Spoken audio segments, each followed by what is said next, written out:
So spring migration happens fast, and sometimes life gets in the way, as Dustin is experiencing a little bit with some of your back issues. So to make this featured topic for this week more fun, I had an idea. I challenged Dustin, if you only had one weekend this spring to get out and go birding, how would you plan out that weekend to make sure you were going to get the absolute most you could out of that opportunity? This is a great challenge because when migration is peaking, a little smart planning can be the difference between an unforgettable weekend or maybe a down period where you feel like you might have missed something. First, my best advice is to put birding into your calendar. Commit yourself to dedicated time and getting a good night's rest to be ready for early morning birding. All right, and I think that's the key, right? Early morning, but we'll get to that. Okay. All right. So, let's start out with, where would you start? How do you start planning to make sure that you can hit the ground running with this early morning birding that you're talking about? The first thing for our audience is know that you cannot see everything. Every bird doesn't exist everywhere, right? They live in different habitats and things like that. So target the birds that you have the best shot at seeing that weekend. To do that, you need to start with research. So start by using eBird, the global bird sighting database.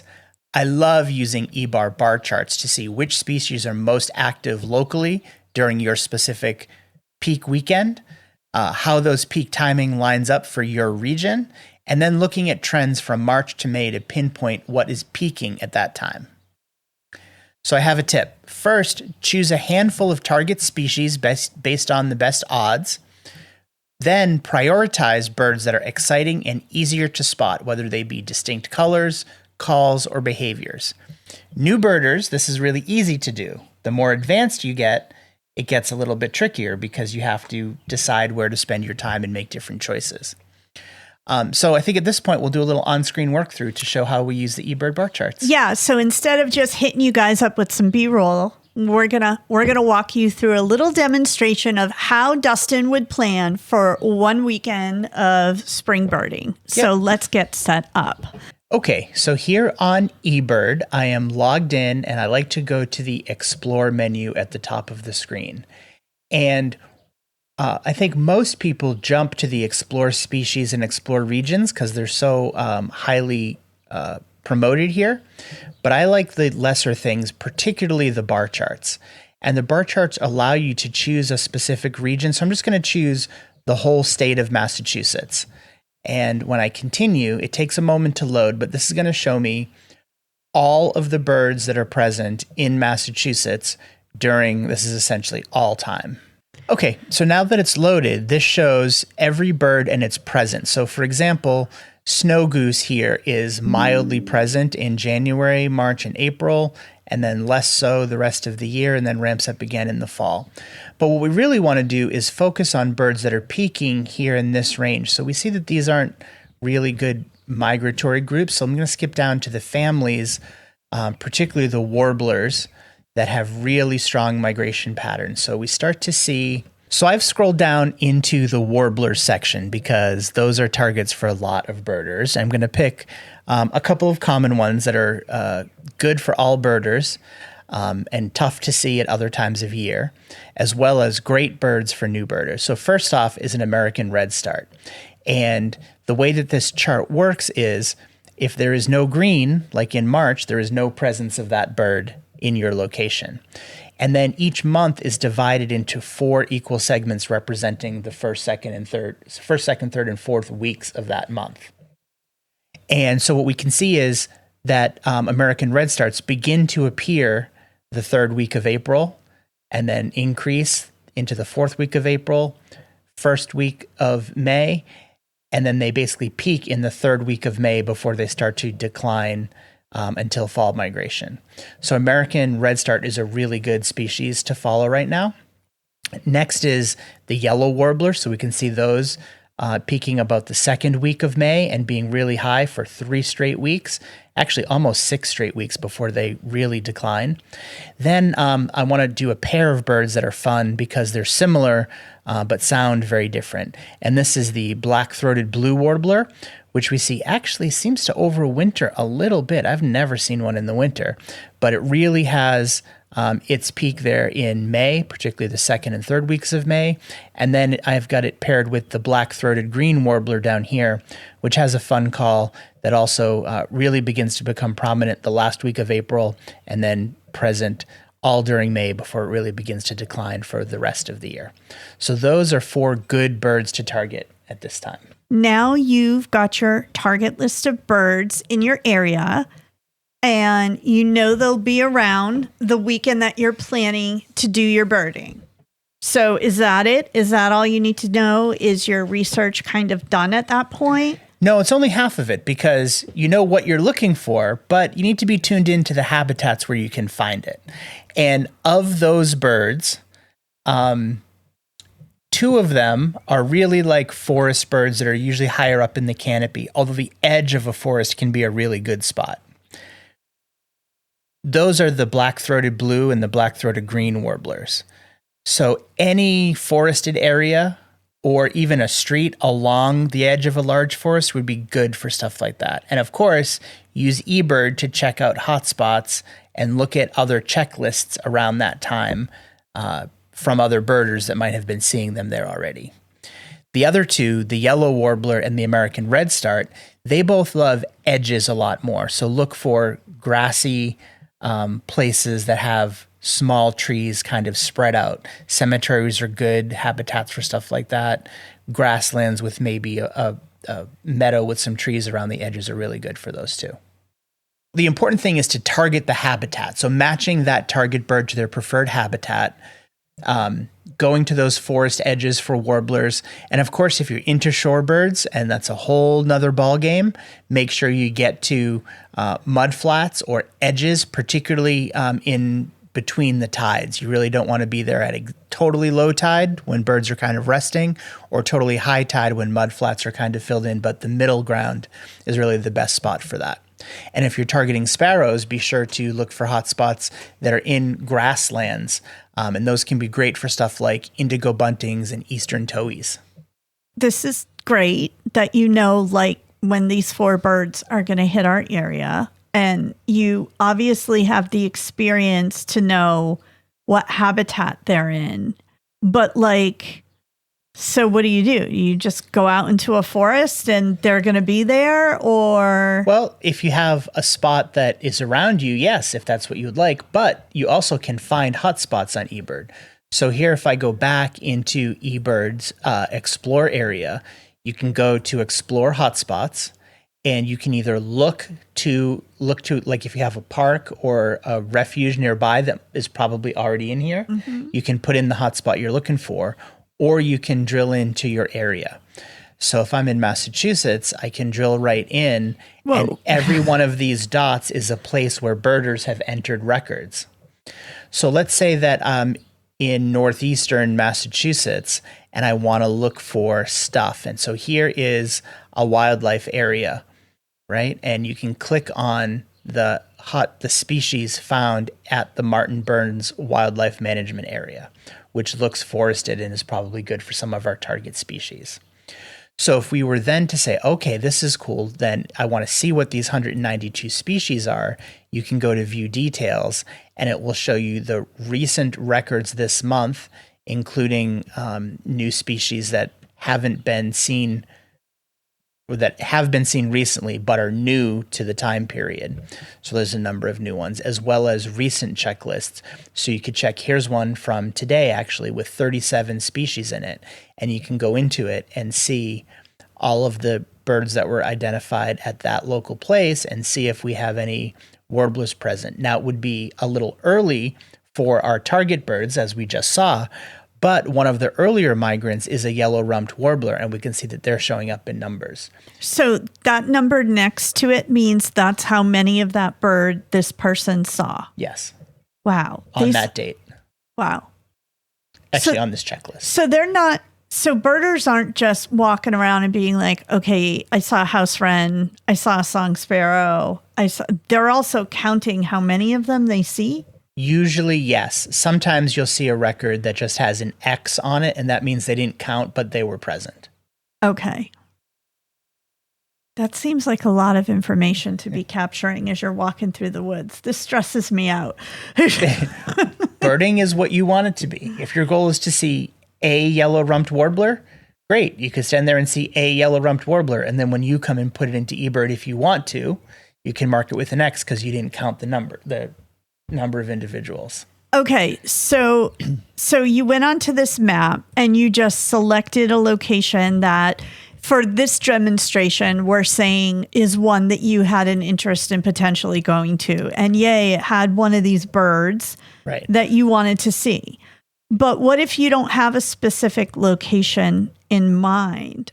Is this map still, or what if you're like, I want to see a yellow-rumped warbler, but you don't know that it's a forest bird? Like, how would you use this map? Right. So in that case, you wouldn't use the map this way. This is good for finding a hotspot and seeing what's there.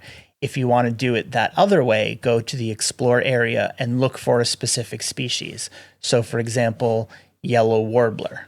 Okay. And then when you put in that species. Okay.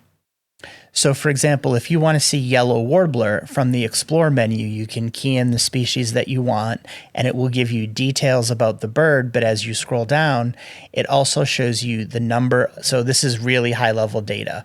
The number of times it's showing, I'm logged in, so it's showing how many times I've seen yellow warblers and recorded it, how many times all birders have seen it and recorded it.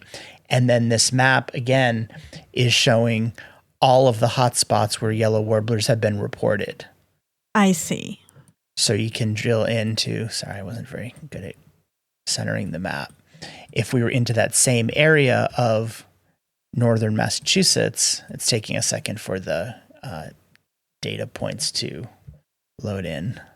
There it is. So now it took a minute to load. So here, if we go to the same general area of northeastern Massachusetts where we were, we can see all the locations where that bird has been reported before. And so if we drill in, we can see all of the specific places, and some of them are marked with little fire, meaning it's a hot, it's not just a location, it's a hot spot. Oh, look at the red one, means a recent birding hotspot. Yeah, so this is a good one. So it's a good example. So if we drill into this one in Cherry Hill, it's where the date isn't shown on this checklist. But we can see, actually what it's showing is a list of everyone who has submitted a yellow warbler sighting from this location, ordered from most recent to least. And the number of them is pretty low, but we can see here, this is a checklist submitted just yesterday with a number of these different birds, including the yellow warbler somewhere. And they've also put in a photo of a gray catbird.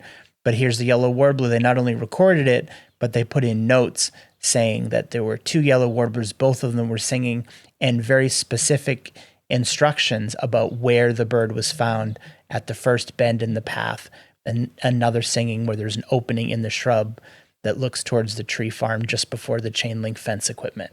So very specific detail was entered by this excellent birder who gave us some information. Thank you, birder. That's really great. I love that.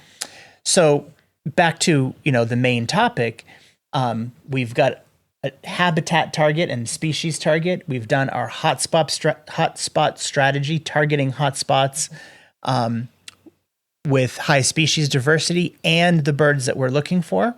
And if you're ever not sure, pick a location that has diverse habitats.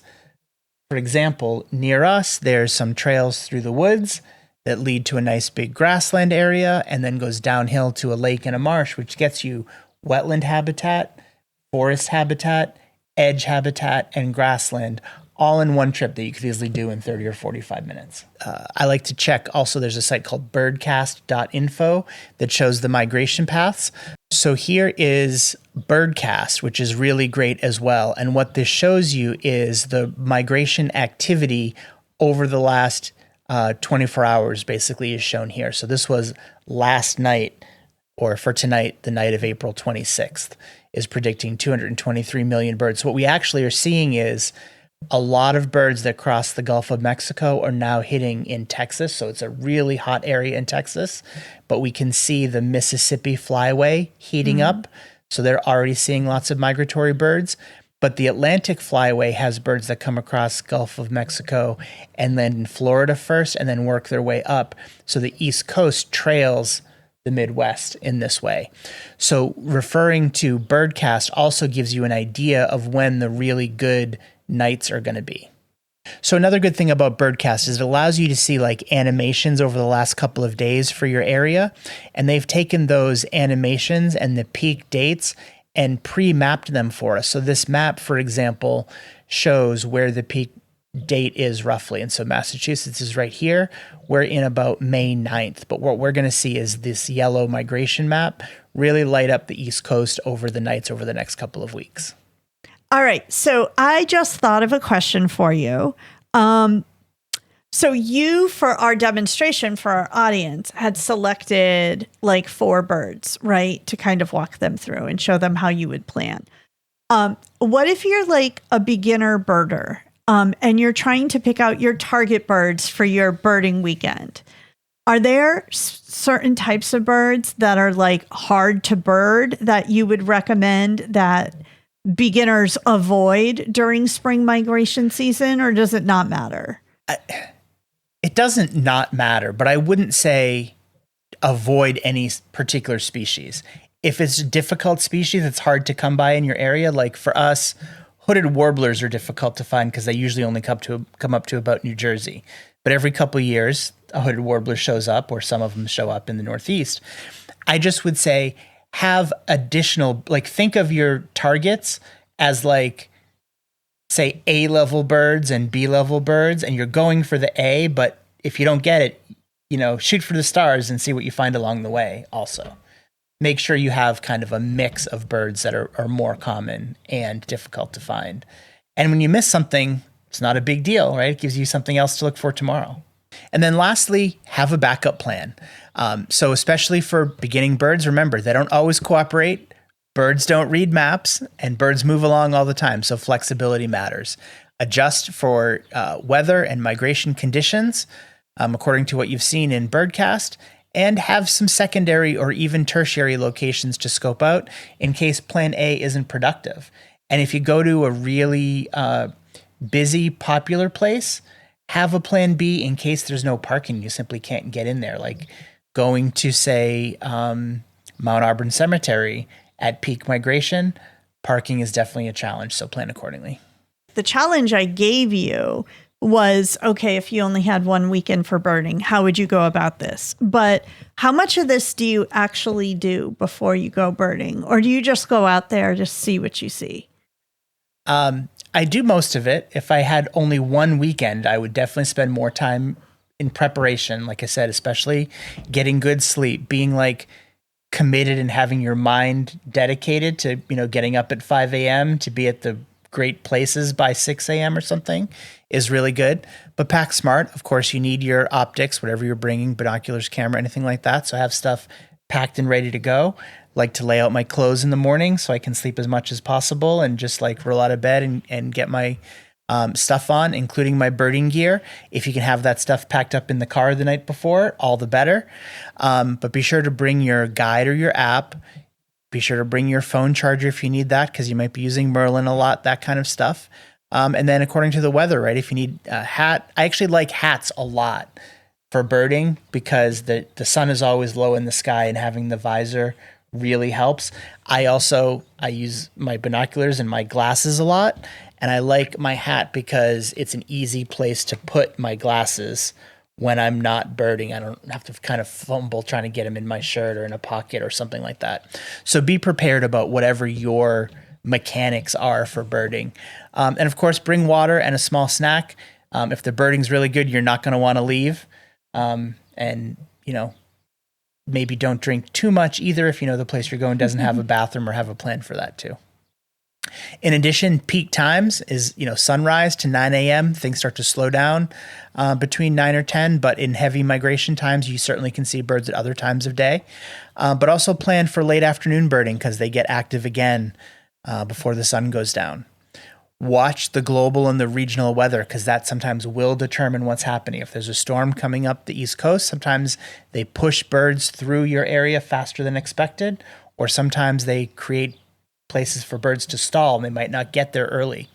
So even though the peak for yellow warblers might be the third week of May, the weather might push them up early or delay them by a few days. So watch out for that kind of stuff as well. Sudden fallouts of birds can occur where the weather pushes them or they get to an edge where they really build up. For example, in the Upper Peninsula of Michigan, they get up there and they don't want to cross over Lake Michigan into Canada. So there's places up there that giant volumes of birds just land and stick around for days or even a couple of weeks before they want to make the leap over Lake Michigan. And then lastly, stay focused. Stick with your handful of target species. Spend some time knowing and learning their calls so that when you get there, you might hear them before you see them, which is fun. And don't get overwhelmed by trying to chase every rare sighting that you hear about. You're going to have other opportunities for those rare sightings. Don't miss seeing out 15 new life birds just because you were chasing a rare bird that you heard about. All right. So then it really does sound like, if you do your homework, if you go on BirdCast, if you go on eBird and kind of come up with this plan, but remain flexible once you're out there, you probably could have a really good time birding in just a weekend. For sure. What I'm curious about is what my fellow birders in our audience would do. If you had just one weekend to bird during spring migration, where would you go? Or what's your dream migration bird to see this year? Let us know in the comments. We'd love to hear your plans and your strategies.